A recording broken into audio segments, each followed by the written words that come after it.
बिस्मिल्लाहिर्रहमानिर्रहीम इय्याका नअबुदु व इय्याका नस्तईन। तो गाइज़, जैसा कि फार्मा, पैथो और माइक्रोबायोलॉजी इनकी वीडियो सीरीज़ वाइज मैं अपलोड कर रहा हूँ। अभी मुझे ना एक बार नहीं, दो बार नहीं, चार बार रिक्वेस्ट आई कि फ़ोरेंसिक मेडिसिन की मुख्तलिफ़ कमेंट सेक्शन में मैंने देखा कि मुझे रिक्वेस्ट आई कि फ़ोरेंसिक मेडिसिन और टॉक्सिकोलॉजी के जो है ना वो लेक्चर सीरीज़ वाइज अपलोड करने हैं। तो I was busy too much, लेकिन आज मुझे थोड़ा सा टाइम मिला तो मैंने कहा चलो यार आज से शुरू करते हैं एक सीरीज़। देखो, बिल्कुल इतना शॉर्ट बताऊंगा कि अगर आपने बुक ना भी पढ़ी हो ना तो इंशाल्लाह कुछ ना कुछ आपकी हेल्प हो जाएगी ये। ठीक है, तो ये मैंने ऑलरेडी डिस्कस कर दिया कि सेकंड थर्ड ईयर का जो है ना वो सिलेबस किस तरह कवर करना है। अभी जो है ना वो चैप्टर वाइज जो इम्पोर्टेंट है टॉपिक के लिहाज से उसको हम डिस्कस करेंगे बिना किसी समय को गवाए। ठीक है, आपके पास भी मुझे पता है समय कम है और मेरे पास भी। अच्छा, सबसे पहले जो है ना वो जो इम्पोर्टेंट 3 चैप्टर है वो है पोस्टमार्टम एग्जामिनेशन। अच्छा, इसके अंदर जो है ना आपको जो भी डेड बॉडी है ना उसके एग्जामिनेशन के बारे में जितनी भी रिक्वायरमेंट्स है उसकी प्रोटोकॉल्स हैं वो आपको आने चाहिए। तो वो मैं बेसिक चीज़ें डिस्कस करूँगा। बाकी आप बुक से एक दफ़ा रीड करेंगे ना, कोई भी आपके पास बुक है तो इंशाल्लाह आपको होगा। फिर हम लॉज भी डिस्कस करेंगे, क्रिमिनल लॉज, और मैं कोशिश कर रहा हूँ कि किसी एक लॉ वाले बंदे को ना प्रॉपर पकड़ के उससे एक्सप्लेन करवाऊँ। में भी कोई ना कोई मिल जाएगा इंशाल्लाह। ठीक है, सबसे पहले जो है ना वो पोस्टमार्टम एग्जामिनेशन में हम हमारे पास पता है कि एक हमारे पास पोस्टमार्टम रिपोर्ट आती है अगर कोई क्रिमिनल केस हो या इस तरह का एक्सीडेंटल केस हो। तो इसके अंदर आपको एक टर्मिनोलॉजी देखने में मिलेगी, ऑटोप्सी। तो छोटी छोटी डेफिनेशन है, बिल्कुल इजी है, मतलब आप खुद भी पढ़ें ना तो आपको समझ आ जाएगी। ये सिर्फ उनके लिए है कि जो थोड़ा सा डिफ़िकल्टी फील कर रहे थे। ठीक है, ये देखो ऑटोप्सी जो है ना वो दो लफ्ज़ों का, दो वर्ड्स का कम्बिनेशन है। ऑटो मीन जो है ना वो सेल्फ, मैं जल्दी जल्दी लिखूंगा ताकि लिखाई को इग्नोर मारिएगा। ठीक है, साथ साथ अपने नोट्स अगर बनाना चाहते हो। अच्छा, ऑप्सी का मतलब क्या है? व्यू, मतलब सेल्फ व्यू करना है, टू सी वन सेल्फ, किसी की चीज़ को देखना। अच्छा, ये ऑटोप्सिया से निकला है ये वर्ड, जिसका मतलब examination of organ by exploratory incision, मतलब हम काट कूट के जो भी इंसाइज करके किसी भी डेड बॉडी को देखते हैं ना, इंसाइज करके इसकी एग्जामिनेशन करते हैं उसके किसी भी ऑर्गन की, उसको हम कहते हैं ऑटोप्सी। अच्छा, ये इसको हम दूसरा नाम भी आपको अगर देखने को मिले ना तो इसका या तो ये लिखा होगा या फिर हमारे पास लिखा होगा नेक्रोस्पी, या फिर हमारे पास लिखा होगा पोस्ट मार्टम। ठीक है, तो ये आपको ये तीन लफ्ज़ जो है ना वो देखने को मिलेंगे। नेक्रोप्सी में क्या है? नेक्रो जिस तरह का नेक्रोसिस, उसी तरह वहाँ नेक्रोप्सी मतलब डेड व्यू। ठीक है, ऑप्सी का मतलब व्यू है तो डेड व्यू। ठीक है, इसी तरह पोस्टमार्टम, पोस्ट मीन आफ्टर। ठीक है, और मार्टम का मतलब क्या है? डेथ, आफ्टर डेथ जो भी हम एग्जामिनेशन करते हैं। ये सिंपल सिंपल चीज़ें तीनों आपको नाम है, ऑटोप्सी, नेक्रोप्सी या पोस्टमार्टम, एक ही बात है। या डेफिनेशन की बात कर लें तो इसकी मैं जल्दी से अगर पेंसिल से लिखता हूँ ताकि अच्छा। ठीक है, इसकी अगर मैंने तो क्या है? कंप्लीट एक्सटर्नल प्लस इंटरनल जो है ना वो एग्जामिनेशन है। ठीक है, किसकी? हमारे पास डेड बॉडी की। किसी भी, होप सो कि यार आपको नज़र आ रहा हो, ओके, किसी भी डेड बॉडी की इंटरनल और एक्सटर्नल एग्जामिनेशन है along with further examination and investigation. ठीक है, मतलब हमने उसको पहले एग्जामिन करना है। ठीक है, उसके बाद फिर उसकी इन्वेस्टिगेशन भी करके ना डेड बॉडी की हमने, बेसिकली हमारा फिर पर्पज़ क्या है इसका ये सब करने का? To find out cause of death, मतलब मौत की वजह क्या बनी है, वो सारे का सारा हमने इसके अंदर डिस्कस करना है। अब इसके अंदर जो है ना वो चार तरह की हमारे पास ऑटोप्सी की जो है ना वो फर्दर हम इसको ना, मैं कहता हूँ ऑटोप्सी को हमने चार पार्ट्स में डिवाइड किया हुआ है। एक है मेडिको लीगल, बिल्कुल ईजी है। मेडिको लीगल, जस्ट एक एक वर्ड में मैं इसकी डेफिनेशन बताऊंगा। इसके अलावा हम कहते हैं medical autopsy, medico legal, medical autopsy. अच्छा, इसके अलावा है हमारे पास मिनी ऑटोप्सी, और इसके अलावा हमारे पास है साइकोलॉजिकल ऑटोप्सी, लॉजिकल ऑटोप्सी। अच्छा, मेडिको लीगल का कहीं कहीं लिखा होता है हमारे पास है फोरेंसिक ऑटोप्सी। जबकि मेडिकल जो है ना, इसका जो दूसरा नाम आप कह लें, या मेडिकल, या फिर इसको हम कहते हैं हॉस्पिटल ऑटोप्सी।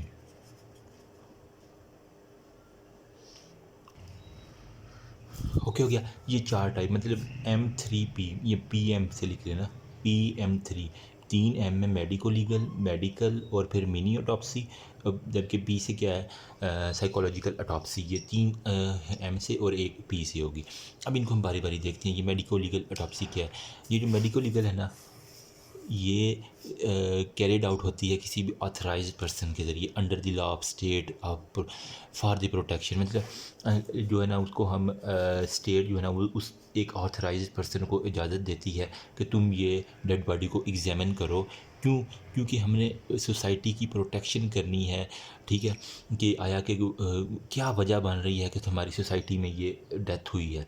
ओके, और ये किसी भी सोसाइटी को इम्प्रूव करने के लिए एक बेहतरीन है। मतलब आप इसमें कह दें कि ऑथराइज्ड पर्सन जो है ना, वो इन्वॉल्व होता है। ठीक है, उसको अंडर जो है ना, वो लॉ ऑफ द स्टेट, ठीक है, वो लॉ ऑफ स्टेट को फॉलो करता है। उसके अलावा वो क्या करेगा, उसका मेन मकसद क्या है, हमें ऐसी रिपोर्ट देना ताकि हम प्रोटेक्शन कर सकें सोसाइटी की। ठीक है, ये सारे का सारे इसके अंदर जो है ना, वो हम डिस्कस करते हैं।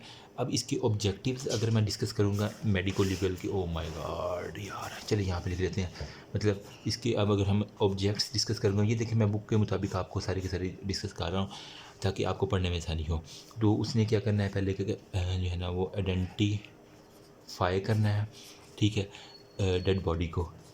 ठीक है, डेड बॉडी को आइडेंटिफाई करनी है, मेल फीमेल। उसके बाद उसने क्या करना है, इसका कॉज ऑफ डेथ जो है ना, वो मालूम करना है। इसके अलावा उसने मैनर ऑफ डेथ हो गया, मतलब उसने किस मैनर से जो है ना, वो उस बंदे की डेथ हुई है। आया कि नेचुरल हुई है या अननेचुरल हुई है। ठीक है, अब इनके अंदर भी दोनों का फ़र्क है। एक आपके पास बॉडी है, ये आपको एग्जामिन करना है कि वो नेचुरल है या अननेचुरल उसकी डेथ है। नेचुरल तो जो है ना, वो एज के साथ साथ हो जाता है। जबकि अननेचुरल में जो है ना, वो अब 3 कैटेगरीज हमारे पास आ जानी है। कौन कौन सी? या तो वो उसने सुसाइड की हुई है, या फिर उसने जो है ना, वो होमिसाइडल है। ठीक है, या फिर वो एक्सीडेंटल कोई ना कोई केस आ गया। ठीक हो गया, ये 3 आपको अननेचुरल कैटेगरीज मिलेंगी। होमिसाइडल का मतलब यानी जिसे हम कहते हैं ना उर्दू में कत्ले-आम। ठीक है, यूँ ही किसी ने जाते जाते किसी को कत्ल कर दिया, आपने सुना होगा। तो वो ये 3 चीज़ें हैं, या तो सुसाइड की है, या खुद मरा है, या किसी ने मारा है, या फिर एक्सीडेंट हो गया उसका। नेचुरल में क्या हो जाता है, एज होता है, या फिर कोई ना कोई बीमारी जो है ना, वो नेचुरली उसको लग गई है ऐसी, तो उसकी वजह से उसकी डेथ हो गई है। इसके अलावा हमें मेडिको लीगल या फोरेंसिक ऑटोप्सी के क्या क्या ऑब्जेक्टिव्स हमारे पास आएंगे। आपको अगर वो बता देगा वो कि सरकमस्टांसिस क्या हैं उस डेथ के। ठीक है, क्या हालात थे उस वक्त डेथ के बाद। उसके अलावा मूड ऑफ डेथ क्या था। मोड ऑफ डेथ मतलब कि उसको सीवीएस का प्रॉब्लम हुआ, या फिर रिस्पायरेशन का प्रॉब्लम हुआ, या फिर उसको सीएनएस का प्रॉब्लम हुआ। तो ये 3 जो है ना, वो प्रॉब्लम मेजर है किसी भी डेथ के अंदर, जो है ना, ये वाइटल ऑर्गन्स के थे। अच्छा, इसके अलावा हमारे पास जो है ना, वो हमें ये डिटेक्ट करना कि किसी क्राइम के साथ, मतलब उसको किसी ना कोई होमिसाइडल में ये भी हो सकता है ना, पुलिस मुकाबला हो, तो वो किसी क्राइम के अंदर ना मुलव्वस हो। ठीक है, सॉरी गाइस फॉर ये पीछे जो शोर है ना, इसके लिए एनीवेज इग्नोर मारें। ठीक है, क्राइम जो है ना, वो अकर हो रहा था, या फिर किसी का रेप हो रहा था। ठीक है, उस वक्त उसने किसी को कत्ल कर दिया। तो ये सारी की सारी कंडीशन हम देख लेते हैं। इसके अलावा हम जो है ना, वो जो भी कलेक्शन की जाती है ना वहाँ से, और प्रिजर्वेशन जो है ना, वो चीज़ों की कर ली जाती है जो भी उस जाए वकूआ से मिलती हैं। इसके अलावा जो है ना, वो हम फैक्ट्स और सर्कमस्टेंसेस रिलेटेड टू डेथ जितने भी हैं उनको इंटरप्रेट करते हैं। मतलब आप कह रहे हैं कि जो उसके जितने भी फैक्ट्स आ जाएंगे ना, वो इसके अंदर हम सारे के सारे डिस्कस करेंगे। इसके अलावा to provide factual objective reports for the law enforcement, मतलब हम लॉ इन्फोर्समेंट जो है ना, ठीक है, उसकी बढ़ोतरी के लिए जो है ना, ये सारी की सारी ऑब्जेक्टिव्स हम मेडिको लीगल ऑटोप्सी के अंदर करते हैं। इसके अलावा death is due to disease है, या फिर किसी एक्सटर्नल सोर्स से हुआ है। ठीक है, मतलब उसकी वजह क्या है, इसके अलावा जो है ना वो टाइम क्या था, डेथ के वक्त आया सुबह के वक्त हुई है, शाम के वक्त हुई है, ठीक है, मुख्तलिफ वो हमारे पास आइडेंटिफिकेशन पॉइंट होते हैं जिससे हम पता चलें। इसके अलावा जो है ना वो वायबिलिटी इन इन्फेंट्स, अगर तो वो बच्चा है ना, ठीक है, तो वो क्या था, लाइव था, लाइव बॉर्न था या डेड बॉर्न था, मतलब अगर किसी का ओबार्शन करवाया गया है ना, तो वो बच्चा जो है ना वो क्या माँ के पेट के अंदर ही मार गया था, या अबार्शन हो के उसकी फिर किसी ने कोई ना वो गर्दन शर्दन मरोड़ी है। ये सारे की सारी जो है ना हमारे पास मेडिको लीगल ऑटोप्सी की ये सारे के सारे ऑब्जेक्टिव्स हैं। किसी ऑथराइज बंदे ने under the state of laws जो है ना सोसाइटी की प्रोटेक्शन के लिए जो भी काम करना है वो उसे हम कहते हैं कि मेडिको लीगल ऑटोप्सी है। ओके हो गया। अब इसके अंदर नेक्स्ट हमारे पास क्या आ रहा है, मेडिकल या हॉस्पिटल ऑटोप्सी। बहुत इजी है, मैं जल्दी जल्दी कोशिश कर रहा हूँ ताकि किसी का टाइम वेस्ट ना हो।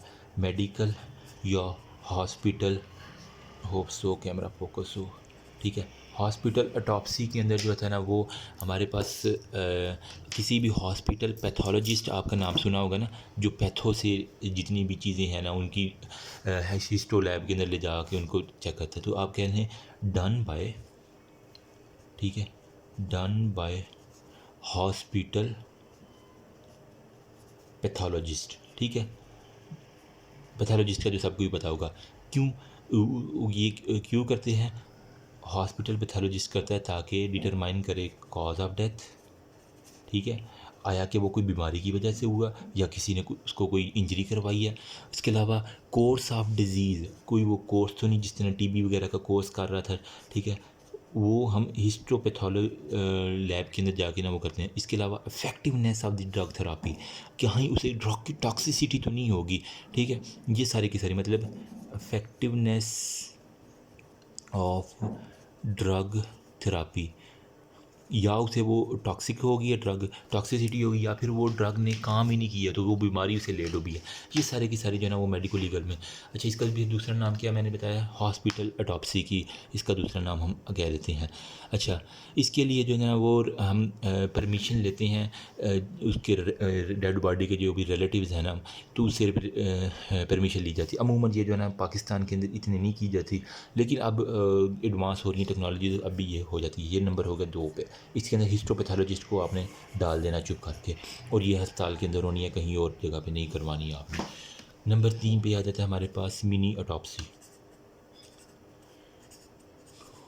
ऑटोप्सी, अच्छा, इसके अंदर क्या होता है, इसके अंदर हम जो है ना मिनी नाम से यह ज़ाहिर हो रहा है कि हम ना किसी भी डेड बॉडी का कोई भी ना विसरा को जो है ना वो किसी भी आर्गन को रिमूव, विसराज ऑफ डेड बॉडी जो है ना उसको हम रिमूव कर लेते हैं, ठीक है, ना कि पूरी बॉडी को हम एग्जामिन करना शुरू कर दें। किसी भी एक ख़ास विसरा को जो है ना वो हम अब इसके अंदर जो है ना वो ग्रास और माइक्रोस्कोपिक जो होते हैं ना एग्जामिनेशन की जाती है, ठीक है। एक तो उसकी जो है ना वो स्ट्रक्चर वगैरह की जाती है, उसके अलावा हम उसको ना माइक्रोस्कोपिकली जो है ना वो उसी जो विसरा है ना उसको देखते हैं ड्यूरिंग हॉस्पिटल और मेडिको लीगल ऑटोप्सी। इसके अंदर जो है ना वो हॉस्पिटल के अंदर भी की जा सकती है, मेडिको लीगल ऑटोप्सी के अंदर, दोनों के अंदर जो है ना वो आपके बता सकते हैं कि ये मिनी ऑटोप्सी हो जाती है। देखो, कहीं भी आर्गन को देखना हो तो वो मेडिको लीगल पर्सन भी देख सकता है, या फिर ये मेडिकल के अंदर हिस्टोपैथोलॉजिस्ट, दोनों का काम है कि दोनों मिलके एक आर्गन की डिटरमाइन करें। वो देखेगा आर्गन को इंजरी वगैरह नहीं है, ये देखेगा हिस्टोपैथोलॉजी में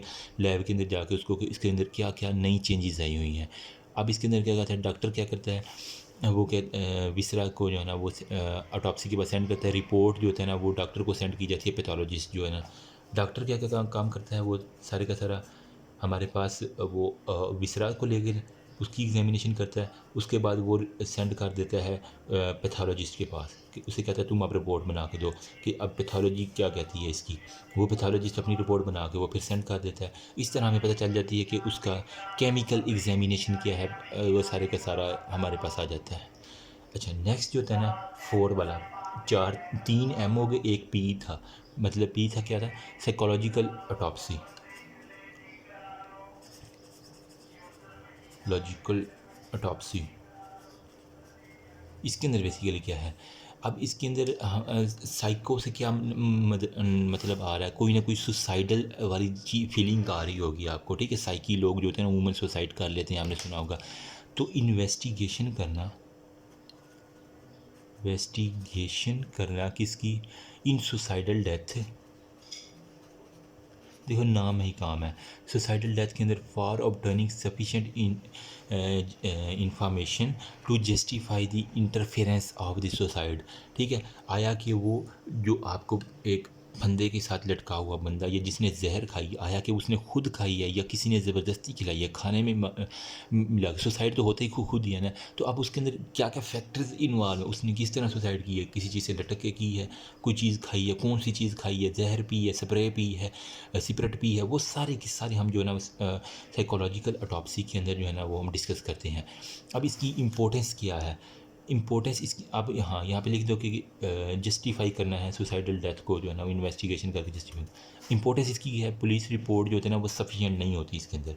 ठीक है, सिर्फ पुलिस आके ये नहीं कह सकती कि ये अब ये इसने फांसी कर ली है ये अच्छा, और ये तमाम रिलेटिव इंफॉर्मेशन नहीं देती। ओपिनियन जो होता है ना वो वाउंड कम्प्लेक्स के ऊपर जो है ना हम देखते हैं कि ज़ख़म क्या है, गले के ऊपर उसके जो है ना वो स्पाइनल कार्ड की इंजरी है या फिर कोई भी जो ज़ख़म है, ठीक है, उसका कुछ ना कुछ आर्गन को डैमेज किया गया है, हार्ट के ऊपर खंजर उसने अपने आप को, या फिर उसने ये अपनी नस काट ली है, ये सारे के सारे साइकोलॉजिकल ऑटोप्सी के अंदर हम देखते हैं। अच्छा, इसके अंदर सोर्स ऑफ इंफॉर्मेशन आपको पहले सबसे पहले ढूंढने होंगे। ठीक है, मतलब इस तरह सुसाइडल की तरह आपने सबसे पहले सोर्स ऑफ इंफॉर्मेशन ढूंढे हैं। वो पर्सन जो उसकी डेड बॉडी को लेके आए या वो जो विक्टिम को जानता हो, ठीक है, आपने सबसे पहले उसको पकड़ना है। ठीक है, उसके अलावा उसके जो है ना वो फ्रेंड को पकड़ना है। एक तो हो गया उसका रिश्तेदार, एक उसका हो गया फ्रेंड। ठीक है, उसके अलावा उसके जो है ना वो रिलेटिव इसी के अंदर आ जाते हैं, या फिर विक्टिम जो होता है जिसने देखा हो उसको पहली दफ़ा कि यार वो बंदा एक मरा हुआ सड़क पे पड़ा हुआ, अननोन बंदा भी हो सकता है वो। ठीक है, इसके अलावा फिर उसकी जो है ना वो रिलेटिव्स के अंदर भी जो है ना वो फैमिली मेम्बर्स जो है ना वो इन्वॉल्व आपने करने हैं। ठीक है, ये सारे का सारा पुलिस के रहते। अच्छा, उसके अलावा ये तो हो गया हमारे सोर्स कहाँ कहाँ से निकला। अब हमने उसके ये तीनों बंदी इकट्ठे कर लिए ना, इनको कहना है कि हमें इन्फॉर्मेशन दो, उससे पूरी इन्फॉर्मेशन आप लेनी है। ठीक है, इन्फॉर्मेशन क्या क्या लेनी है, आपने उसका लाइफस्टाइल देखना है। आया कि वो बेरोज़गार तो नहीं था, वो किसी जो है ना वो प्यार व्यार के इश्क विश्क के चक्कर में था या थी। ठीक है, इसके अलावा उसके सोशल रिलेशनशिप। ठीक है, मैं यही रिकमेंड करूँगा कि इनकी ना व्हाट्सएप की जो है ना वो चैट हिस्ट्री जो है ना वो सारी की सारी मंगवा लो। व्हाट्सएप, फेसबुक, इंस्टाग्राम और यूट्यूब के ऊपर जो उनकी जो है ना वो वॉच हिस्ट्री क्या है। अच्छा, इसके गूगल के उसकी जीमेल के ऊपर जो है ना वो हिस्ट्री, उसने जो जो चीज़ें सर्च की हैं ना प्रीवियस मंथ के अंदर या प्रीवियस ईयर के अंदर, पूरी की पूरी आप निकाल लो कि आया कि वो कितने सालों से, वो सारे के सारे आपको डाटा देते हैं। ये मेरा पर्सनल मेरा एक्सपीरियंस है। ठीक है, कि मतलब उसकी जो है ना वो आप सोशल मीडिया अकाउंट्स निकालो और उससे आपको सारा का सारा, उसका अगर किसी के लड़का है तो लड़की के साथ, लड़की है तो लड़के के साथ चक्कर होगा। अच्छा, अगर हो सकता है कि अमूमन जो देखने में आए हैं केसेस के, वो उनकी ना लड़की की वीडियो जो होती है ना वो लड़के के पास आ जाती हैं, लड़के की वीडियो लड़के के पास आ जाती हैं, वो एक दूसरे को ब्लैकमेलिंग करती हैं। ये सारी की सारी चीज़ें जो है ना आपको देखने में मिलेंगी लाइव में। ठीक है, आप परेशान होंगे ये कर क्या रहे थे, ये इतनी हाई लेवल पे प्यार और इश्क में पहुँचे होते हैं। पर्सनैलिटी जो होता है ना उसके ऊपर उसकी क्या इम्प्रूवमेंट थी, उसकी जो हैबिट्स क्या थी। ठीक है, पर्सनल हैबिट्स क्या थी, कि मतलब वो क्रिकेट वगैरह खेलता था या वो कोई इंडोर गेम्स खेलता था, कुछ पबजी से रिलेटेड भी आपने सुने होंगे ना, तो वो सारे के सारे इसी के अंदर हम देखते हैं कि वो पबजी ने उसका जितना दिमाग ख़राब कर दिया। इसके अलावा जो है ना मेंटल डेविएशन क्या क्या उसको डेविएट कर रही है, आया कि वो किसी तहरीक के अंदर तो नहीं इन्वॉल्व था जो उसको बरगला रही थी, तुम ऐसा करो तो तुम ऐसा करो। ठीक है, उसके अलावा जो थे ना प्रिंसिपल, ये तो सारे थे ना इसके चारों साइकोलॉजिकल, मिनी मेडिकल और मेडिको लीगल, ये चारों आई थी। होप्स हो कि आपको अच्छे से समझ आ गए होंगे। वीडियो काफ़ी लंबी मान रही है। ठीक है, कोई मसला ही नहीं है मुझे तो। अच्छा, अब हम कहते हैं कि ऑटोप्सी की तो ये जो हमने डायरी देख ली, इसके प्रिंसिपल क्या है। ठीक है, मतलब हमें क्या क्या चीज़ें जो है ना वो अपने दिमाग में रखनी है। ये नहीं कि जाकर चीर फाड़ हर चीज़ कर देनी है भाई दबा दब। आपने सिंपल यहाँ पर अगर प्रिंसिपल आपसे कोई पूछ लेना, उसे 4 लफ्ज़ों में बताएं। Examination should be careful. ठीक है, केयरफुल एग्जामिनेशन आपने करना है। ये नहीं कि बस पकड़ा और कसाईयों की तरह शुरू हो गए, इस तरह नहीं। और थारो करना है, सारा करना है, ये नहीं कि एक चीज़ मिली है तो बस छोड़ देना। अच्छा, medical man should be precise and neat, वो खुद भी जो है ना वो एक न्यूट्रल सा बंदा हो और नीट एंड क्लीन जो है ना वो दिमाग के साथ मालिक हो। अच्छा, फिर रूम का जो है ना वो डेकोरम आपको पता होना चाहिए कि रूम के अंदर जो है ना वो डेड बॉडीज़ के क्या डीप रिफ्लेक्ट्स आ रहे हैं आपके, ठीक है। सो हमने समझ रहे ना वो उसका डेकोरम को आपने बरकरार रखना है। Procedure should be carried efficiency and dignity के साथ, ठीक है। मतलब वो एक एफिशिएंटली वो डेड बॉडी को काटे, ये ना हो कि उसकी एक दफ़ा फाड़ दे और दोबारा उसको सिलाई करना ही मुश्किल हो जाए। तो प्रोसीजर जो है ना वो आपने बताना है कि एफिशिएंसी के साथ करना है। एफिशिएंट प्रोसीजर आपको फॉलो करना होगा, जो लॉ कह रहा है वही फॉलो करना है, खुद नहीं करना, डिग्निटी के साथ। बॉडी इंस्ट्रूमेंट और जो टेबल है ना वो आपके क्लीन होने चाहिए हर वक्त, ठीक है। मतलब जो टेबल है ना वो ऑटोप्सी के लिए वो हमारे पास क्लीन, नीट और वो डिसइंफेक्टेड होने चाहिए। इसके अलावा every case should receive same degree of skill and care. ये नहीं कि अगर कोई गरीब का केस आ गया तो उसको जनाब इग्नोर मार के जल्दी जल्दी रिपोर्ट बना दी, और अमीर का केस आ गया तो उसको बड़े जो है ना वो तहम्मुल, सबको इक्वली डिग्निटी के साथ रखना है। अच्छा, अब उसकी आपने नॉन स्पेसिफिक लैंग्वेज जो है ना वो यूज़ नहीं करनी।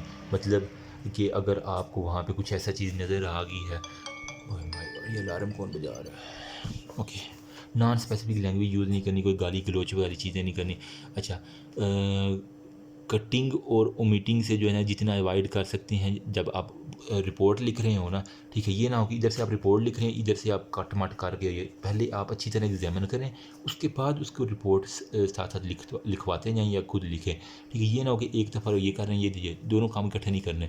इसके अलावा रिपोर्ट जो होता है ना वो ईजी होनी चाहिए, ठीक है, और ताकि हर एक बंदे को समझ आ सके, ये ना मुश्किल लैंग्वेज हो रही है। इसके अलावा रिकॉर्ड जो है ना वो पब्लिकली जो है ना वो पब्लिश होना चाहिए कि हर कोई बंदा उसको एक्सेस कर सके, ठीक है। अब इसके ये तो होते थे हमारे पास प्रिंसिपल।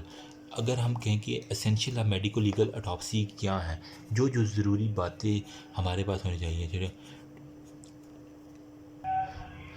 जो चीज़ें हमने करनी ही करनी है हर सूरत में, उनको ज़रूरी समझ के, ठीक है, इनको स्किप करना ज़रूरी नहीं है। आपने एक तो पर्सनली करनी है, किसी के ऊपर रिलाय नहीं करना कि भाई तुम कर लो और मैं फिर रिपोर्ट बना दूंगा, नो, ठीक है। आपके ऊपर अगर केस बन गया तो आप बहुत बुरे फंसेंगे, मैं बता रहा हूँ।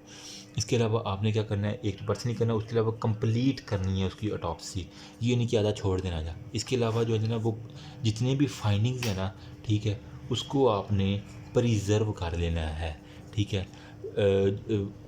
किस तरह प्रिजर्व करना है, राइटिंग के ज़रिए, और फोटोग्राफिक रिकॉर्ड आपने ज़रूर रखना है। राइटिंग के करनी है, इसके अलावा आपने फ़ोटोग्राफिक रिकॉर्ड जो है ना वो आपने एक रखना है। इसके अलावा प्रोफेशनल रिपोर्ट जो है ना वो सबूतों के साथ देनी है। Perform as soon as possible, जितनी जल्दी हो सके उतनी जल्दी आपने परफॉर्म कर लेना है सारे का सारा। इसके अलावा जो है ना वो अगर ऑटोप्सी डिले भी करनी है कुछ रीज़न की वजह से, तो मतलब आप कह रहे हैं कि अभी यार ऑटोप्सी पॉसिबल नहीं है, तो आपने अगर डिले करनी भी है तो उसके अंदर जो अर्ली फाइंडिंग्स है ना, इंजरीज़ जो हैं उनको पहले नोट करके फिर उसको डिले करनी है, क्योंकि वो इंजरी बढ़ जाएंगी और फिर आपको फाइंडिंग नहीं होगी। इसलिए इंजरी को पहले नोट करके अगर डिले करनी है तो पहले नोट करनी है। अब देखो, पुलिस के पास फ़ोन आया, ठीक है, डेथ का, ठीक है, अब डेथ हो गई, जनाब एक बंदे ने डेथ की है, मोहल्ले में किसी ने फ़ोन किया, तो वो पुलिस जो है ना वो अपनी एक रिपोर्ट तैयार करेगी। उसके बाद क्या करेगी, वो डेड बॉडी को जो है ना वो ऑथराइज डॉक्टर के पास, ठीक है, वो पहुंचाएगी, ठीक है, कंडक्ट करवा दिया। उसके बाद जो है ना वो डॉक्टर क्या करेगा, मेडिको लीगल ऑटोप्सी करेगा, मतलब कि हमारे पास उसकी पीएम एग्जामिनेशन, मतलब पोस्ट मार्टम एग्जामिनेशन करवाएगा। अब पोस्ट मार्टम एग्जामिनेशन हो गया तो इसके अंदर क्या करेगा, पैथोलॉजी, फिर उसको पैथोलॉजिस्ट के पास भेजेगा, जिसे हम मेडिकल या हॉस्पिटल जो है ना ऑटोप्सी कहते थे, मतलब पैथोलॉजिस्ट के पास वो रिपोर्ट भेजेगा। उसके अलावा क्या करेगा, केमिकल उसका एग्जामिन करेगा, केमिकल एग्जामिनेशन करेगा।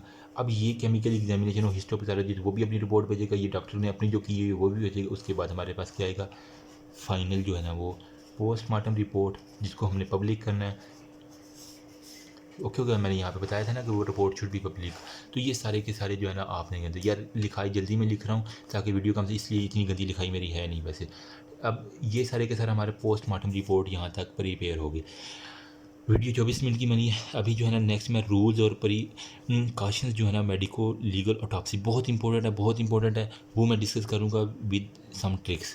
अगर यहाँ तक किसी को मसला है तो वो मुझसे पूछ सकता है। आई होप सो कि ये बेस्ट लेक्चर इतने नहीं लग रहे मुझे, लेकिन कुछ ना कुछ जो है ना वो लाइफ सेविंग हो सकती हैं उन लोगों के लिए जिन्होंने बिल्कुल समझ नहीं आ रही पोस्टमार्टम वगैरह, या जो पहली दफ़ा पढ़ रहे हैं। इफ़ यू हैव एनी करी या मुझसे कोई गलती है तो मुझे कमेंट सेक्शन में बता दें। Thank you so much. अल्लाह हाफिज़।